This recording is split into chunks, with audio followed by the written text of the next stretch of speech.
পবিত্র কোরআনের একটি হরফ পড়লে 10টা করে নেকি। তাই আজকে আমি আপনাদেরকে সূরা হাশরের শেষ 3 আয়াত পড়ে শোনাবো। মনোযোগ সহকারে শুনবেন এবং ভিডিওটা শেয়ার করে দিবেন। আউযু বিল্লাহি মিনাশ শাইতানির রাজীম। বিসমিল্লাহির রহমানির রহিম। হুয়াল্লাহুল্লাযী লা ইলাহা ইল্লা হু আলিমুল গায়বি ওয়াশ শাহাদাতি হুয়ার রহমানুর রহিম।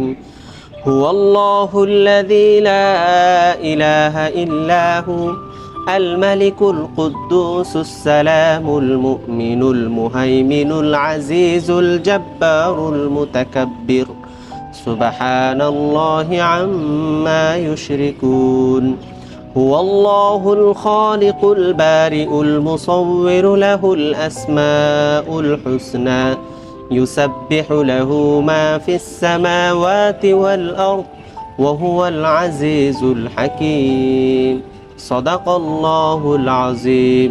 আপনি তো শুনলেন, এখন আপনি যত বেশি শেয়ার করবেন, যত মানুষ শুনবে, আপনিও কিন্তু অসংখ্য অগণিত নেকি পেয়ে যাবেন। তাই ভিডিওটি ঝড়ের গতিতে শেয়ার করে দিবেন ইনশাআল্লাহ।